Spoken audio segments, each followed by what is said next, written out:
झारखंड विधानसभा के शीतकालीन सत्र का आज दूसरा दिन है और सबकी निगाहें सदन में पेश होने वाले द्वितीय अनुपूरक बजट पर टिकी होंगी, क्योंकि पटल पर वित्तीय वर्ष 2025-26 का दूसरा अनुपूरक बजट जो है वो रखा जाएगा, जिसके लिए राज्य सरकार ने लगभग 8,000 करोड़ रुपए का द्वितीय अनुपूरक बजट जो है वो तैयार भी कर लिया है। आपको बता दूं कि वित्त विभाग ने ये प्रस्ताव समीक्षा के बाद अंतिम रूप देकर राज्यपाल की स्वीकृति के लिए भेज दिया है। सूत्रों के अनुसार अब विभिन्न विभागों की ओर से लगभग 13,000 करोड़ रुपए के अनुपूरक बजट की जो है वो मांग भेजी गई थी, लेकिन फिर उसके बाद विभागवार प्रस्तावों की समीक्षा, प्राथमिकता और वित्तीय उपलब्धता को ध्यान में रखते हुए वित्त विभाग ने इसे घटाकर लगभग 8,000 करोड़ रुपए पर अंतिम सहमति जताई और उसके बाद ही इसको भेज दिया गया। अब वहीं इसको लेकर नेता प्रतिपक्ष बाबूलाल मरांडी और अन्य विपक्षी दलों ने अनुपूरक बजट की राशि पर कई सवाल उठाए हैं। उनका कहना है कि ये बजट चुनावी वर्ष को देखते हुए केवल एक लीपापोती है और सरकार पुरानी योजनाओं को गति देने की बजाय नई घोषणाओं में व्यस्त है, उनमें उलझी हुई है।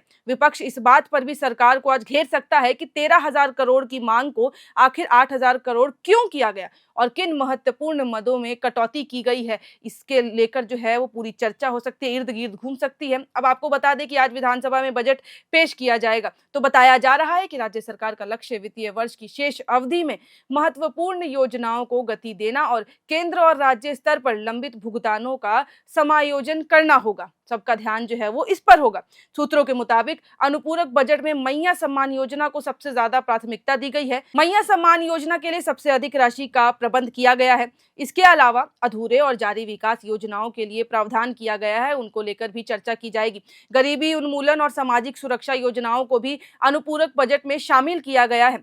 अब इसके अलावा ये भी बता दूं कि साथ ही पंचायतों और शहरी निकायों के लिए अतिरिक्त आवंटन की व्यवस्था जो है वो की गई है। अब स्वास्थ्य, शिक्षा और बुनियादी ढांचा परियोजनाएं और विधायकों की विकास योजनाओं से संबंधित मद को भी अनुपूरक बजट में जगह दी गई है, शामिल किया गया है, ताकि उनके ऊपर भी विशेष रूप से चर्चा की जा सके। विधानसभा के शीतकालीन सत्र के दौरान ही झारखंड कैबिनेट की बैठक भी होगी। मंत्रिमंडल, सचिवालय एवं निगरानी विभाग के अनुसार मंत्रिपरिषद की बैठक जो है वो सोमवार यानी कि आज दोपहर 2 बजे या फिर विधानसभा की बैठक के तुरंत बाद जो है वो हो सकती है, और वो भी झारखंड मंत्रालय स्थित मंत्रिपरिषद कक्ष में ये बैठक कैबिनेट की जाएगी। आपको बता दूं कि इस कैबिनेट की बैठक में पेसा एक्ट की नियमावली को मंजूरी मिल सकती है। झारखंड पंचायती राज अधिनियम 2001 के तहत पंचायत उपबंध अधिनियम 1996 पेशा एक्ट को लेकर भी नियमवाली को कैबिनेट में रखा जाएगा, उस पे जो है भरपूर विशेष रूप से चर्चा की जाएगी। वहीं इसकी मंजूरी मिलने के बाद जो है विधानसभा सत्र में इसे सभा के पटल पर भी रखा जा सकेगा।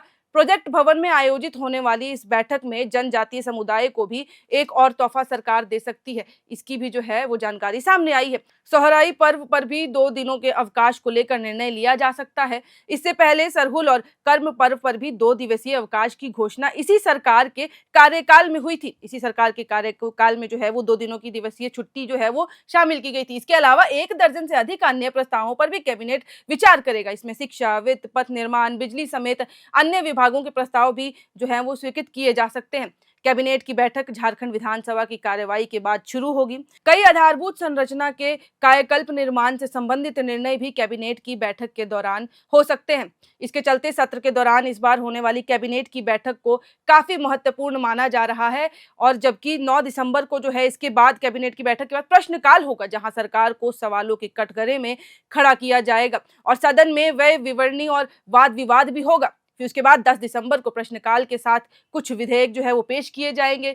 11 दिसंबर यानी सत्र के अंतिम दिन गैर सरकारी संकल्प रखे जाएंगे। अगर विधेयकों की संख्या ज्यादा हुई तो उसे भी उस दिन जो है वो पेश किया जाएगा। अब आपको बता दूं कि झारखंड विधानसभा का शीतकालीन सत्र जो है वो शुक्रवार से शुरू हुआ था। विधानसभा शीतकालीन सत्र के पहले दिन शोक प्रकाश के दौरान पिछले सत्र से अब तक की अवधि में कई राजनेता, कलाकार, समाज सेवी और आम नागरिक गुजर गए हैं, उनको जो है श्रद्धांजलि दी गई।